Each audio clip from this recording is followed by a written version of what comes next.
semuanya. Bagaimana nih kabarnya? Semoga semuanya baik-baik aja ya. Nah, sebelum kita lanjut, kita bakal kenalan dulu nih, biar makin akrab. Katanya tak kenal maka tak sayang. Sudah kenal tapi nggak disayang, cuma. Oke, izin memperkenalkan diri ya teman-teman. Nama aku Cecil. Nah, dalam video kali ini tentunya aku nggak sendirian dong. Aku ditemenin sama teman aku nih. Silahkan Kak memperkenalkan diri. Halo semuanya. Namaku Haridan. Salam kenal semua. Oke, salam kenal lah Kak Haridan. Oke teman-teman, ada yang tahu nggak pada hari ini kita akan ngapain? Wah, kita ngapain tuh Kak? Jadi penasaran nih. Oke teman-teman, pada hari ini kita bakal membahas satu topik. Nih, kita ikut alur pembahasan kita pada hari ini ya, yang pastinya bakal menarik dong. Let's go. Itu. Oke, Kak Haridan dan teman-teman semuanya, pada hari ini kita akan membahas sebuah topik permasalahan yang bisa dibilang sangat familiar dan sering terjadi di negara kita sendiri gitu. Topik pembahasan kita pada hari ini itu adalah tentang kasus yang sempat viral beberapa waktu lalu nih Kak Haridan. Ini tentang kritikan dari seorang mahasiswa yang bernama Bima Yudo Saputro yang menyampaikan alasan dan kritikan mengapa sih Provinsi Lampung itu nggak maju-maju. Nah, untuk fokus kita pada hari ini itu adalah tentang pembangunan infrastruktur yang terhambat, khususnya pembangunan jalan lintas di Provinsi Lampung sendiri, serta bagaimana cara usaha kita dalam membangun peradaban yang adil dan merata. Gitu. Wah, kayaknya ini bakalan seru ya Kak. Jadi makin penasaran. Pastinya dong. Nah, pastinya teman-teman juga pernah mendengarkan berita tentang kritikan Bima mengenai persoalan Provinsi Lampung yang nggak maju-maju. Nah, menurut pandangan dari Kak Haridan dan teman-teman, apa aja sih yang kalian ketahui tentang Provinsi Lampung? Ya, saya juga pernah dengar Kak, lihat-lihat di internet itu bahwa Lampung itu seperti pembangunan jalannya itu banyak sekali yang jalannya seperti rusak-rusak seperti itu ya Kak? Iya. Terus jadi di Lampung itu sering dikenal sebagai kota begal, teman-teman. Nah, nggak hanya terkenal dengan kota begal, tapi terkenal juga dengan jalan lintas provinsi yang rusak karena pembangunan yang nggak merata sebagian daerahnya. Dan fokus kita pada hari ini adalah tentang jalan lintas provinsi yang rusak ini, teman-teman.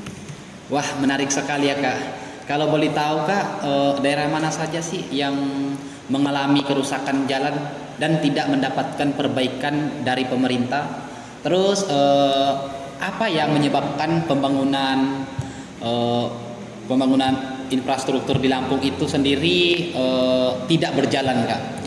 Oke, nah untuk daerah-daerah yang mengalami kerusakan jalan dan tidak mendapat perhatian ataupun perbaikan dari pemerintah, nah ini ada beberapa daerah yang memang cukup menjadi sorotan publik ya teman-teman. Itu ada daerah Lampung Tengah, Tulang Bawang, terus Tanjung Mas, Misuji, Rumbia, dan Rawajitu, serta masih ada beberapa daerah lagi yang menjadi jalan lintas provinsi itu yang belum terjangkau.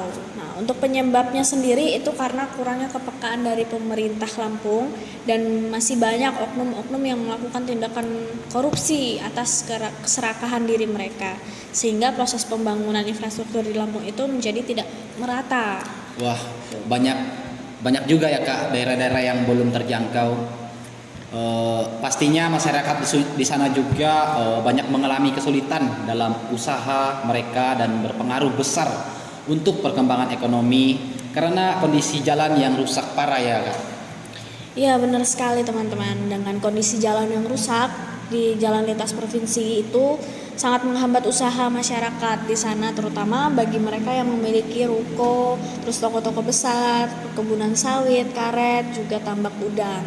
Nah, jika keadaan ini terus-menerus terjadi, ini tidak hanya berdampak pada keselamatan masyarakat setempat yang melewati jalan tersebut, namun juga berpengaruh pada penghasilan masyarakat karena sulitnya medan yang dilewati, sehingga menghambat proses pengiriman barang ke luar kota karena banyak resiko yang mereka alami ketika melewati jalan yang rusak itu. Wah, kasihan juga ya Kak. Ternyata hal itu sangat berpengaruh besar bagi kehidupan masyarakat di sana. Lalu apakah tidak ada perkembangan sama sekali yang dilakukan oleh pemerintah Kak? Oke, untuk sejauh ini berdasarkan informasi dan pengalaman pribadi Kak Haridan, Pemerintah itu sudah memberikan tindakan untuk perbaikan jalan. Namun perbaikan yang dilakukan oleh pemerintah itu semata-mata hanya sebagai formalitas dan pemanis awal aja bagi masyarakat. Karena dana yang diberikan oleh pemerintah itu tidak mencukupi untuk perbaikan jalan yang berkualitas tinggi, sehingga kualitas material yang digunakan itu sangat rendah dan membuat jalan yang telah diperbaiki itu juga tidak bertahan lama. Wah, Tuh. cukup memprihatinkan ya Kak. Selama ini apakah ada masyarakat yang berani mengungkapkan apa yang selama ini mereka rasakan kepada pemerintah Kak? Oke.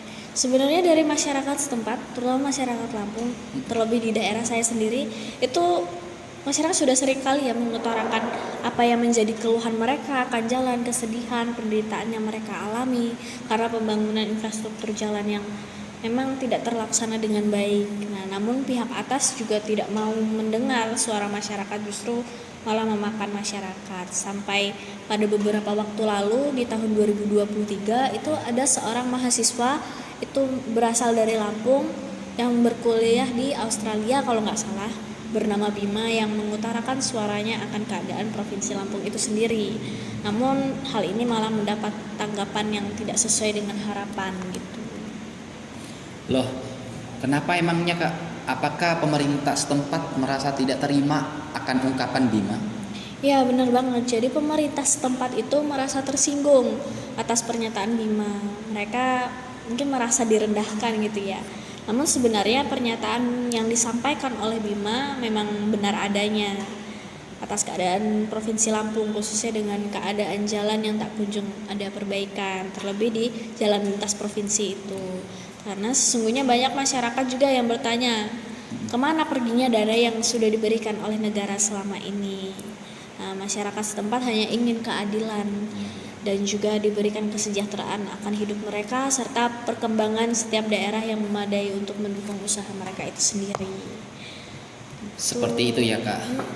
Oh iya Kak, apakah hal-hal yang terjadi seperti perkembangan daerah, ketidakadilan akan kehidupan masyarakat dari pemerintah itu juga dibahas dalam kehidupan gereja Kak? Apakah ada dokumen yang berhubungan dengan permasalahan itu Kak? Nah, pertanyaan bagus nih teman-teman. Jadi, dari permasalahan yang kita angkat pada hari ini tuh berhubungan dengan salah satu dokumen gereja, ajaran sosial gereja, yaitu dalam dokumen Populorum Progressio. Ini sebagai bentuk perhatian gereja terhadap perkembangan bangsa-bangsa. Tuh. Nah, jadi teman-teman, dalam dokumen Populorum Progressio itu tepat ya dalam artikel 18 sampai 19 menjelaskan bahwa kendala utama perkembangan pribadi dan masyarakat adalah kerakusan dan materialisme yang berakibatkan pertentangan dan perpecahan. Keserakahan adalah bentuk yang paling jelas dari keterbelakangan moral. Dan dalam dokumen ini juga ditegaskan bahwa segala sesuatu yang menghambat perkembangan dalam masyarakat dan daerah maupun negara itu karena keserakahan dari pribadi-pribadi yang bekerja di dalamnya. Tuh. Nah, apakah masih ada artikel lainnya dalam dokumen itu yang berhubungan Kak? Ada dong, pastinya tidak hanya itu teman-teman. Masih ada beberapa ringkasan artikel dokumen yang saling berhubungan nih. Ini dalam artikel 26 dan 30 sampai 31 yang menjelaskan bahwa industrialisasi memiliki peran memajukan pertumbuhan ekonomi dan kemajuan manusia. Terus dalam artikel 30 sampai 31 itu dijelaskan bahwa kapitalisme liberal dengan keuntungan sebagai alasan pokok, korupsi yang berlebihan dan hak milik pribadi yang tak terbatas mengakibatkan imperialisme keuangan internasional yang berakibatkan timbulnya penderitaan hebat, ketidakadilan dan konflik. Nah, selanjutnya juga dalam artikel 30 31 juga dijelaskan bahwa permasalahan yang ada cenderung terjadi kekerasan serta ketidakadilan. Wah, ternyata gereja juga sangat memperhatikan akan perkembangan infrastruktur serta ketidakadilan di dunia ini ya Kak. Iya dong pastinya. Nah teman-teman, melalui isi dokumen Populorum Progressio ini juga ada beberapa artikel yang mengajak kita untuk memiliki keberanian dalam menghadapi situasi yang dengan tegas akan perkembangan serta pembaruan-pembaruan yang mendalam. itu tercantum dalam artikel 32. Nah, itu juga ada dijelaskan dalam artikel 70, kita diajak untuk peka akan kemajuan sosial serta manusia dalam proses industrialisasi di negara-negara yang kurang berkembang. Nah, kita pun membutuhkan sebuah harapan yang kokoh untuk menuntut usaha serta pengorbanan tercantum dalam artikel 79. Wah, Tuh. lumayan banyak juga ya Kak.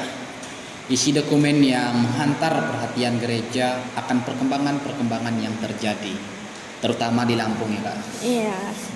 Langsung di highlight gitu ya Mas ya, di Lampung ya kan. Iya. Nah, benar banget teman-teman, dan pastinya dalam video ini aku juga ingin kalian mengetahui dong beberapa kenyataan yang terjadi terhadap pembangunan infrastruktur jalan yang terhambat di Provinsi Lampung. Teman-teman mungkin bisa cek di website atau bisa cari di Google itu kondisi jalan lintas Provinsi Lampung, tepatnya di Rawajido Timur. Mungkin teman-teman bisa melihat di situ bagaimana kondisi jalannya, terus kayak kondisi masyarakat di sana dalam melewati jalan-jalan rusak di sana gitu. Ternyata sangat memprihatinkan kan ya Pak. Pantas saja masyarakat merasakan kesulitan akan hal ini dan berpengaruh pada ekonomi mereka. Iya teman-teman semuanya, pasti tadinya sudah menyimak ya dari pertemuan kita hari ini, kita mendapatkan sebuah pesan moral nih. Nah, jadi teman-teman, dari kisah ini tadi kita juga dapat belajar dan memahami bahwa kita sebagai makhluk sosial yang hidup berdampingan satu sama lain, hendaknya selalu bersikap adil, bijaksana, dan yang paling penting tidak memakan sesuatu hal yang bukan milik kita. Tuh. Terima kasih banyak ya Kak untuk penjelasannya. Pastinya kita akan berusaha sebaik mungkin untuk mewujudkan kesejahteraan bersama dan membangun peradaban yang adil dan merata di dunia ini, khususnya di Indonesia. Ya, baik teman-teman. Mungkin dari kita sebagai kaum muda itu bisa bisa menumbuhkan semangat dalam diri kita lah untuk mewujudkan sebuah pembangunan yang adil dan merata di peradaban di Indonesia ini sendiri terkhusus. Oke, baik teman-teman, tidak terasa kita sudah di ujung perjumpaan nih. Nah, untuk hari ini kita cukup sampai di sini ya teman-teman. Kapan-kapan lagi kita akan mengangkat ide-ide atau topik-topik permasalahan lainnya yang terjadi di Indonesia maupun di dunia terkait dengan pembangunan atau kemajuan dari sebuah negara, dan yang pastinya akan lebih seru lagi. Oke, baik Kak. Terima kasih atas bincang-bincangnya hari ini ya Kak. Kami jadi banyak tahu nih tentang Lampung. Oke, kembali kasih ya teman-teman. Sukses terus buat teman-teman semuanya. Amin. Kita sudahi dulu perjumpaan kita pada hari ini. Semoga kita bisa menjadi pribadi yang lebih berkomitmen. Goodbye and see you. Terima kasih Kak Harida. Terima kasih juga Kak.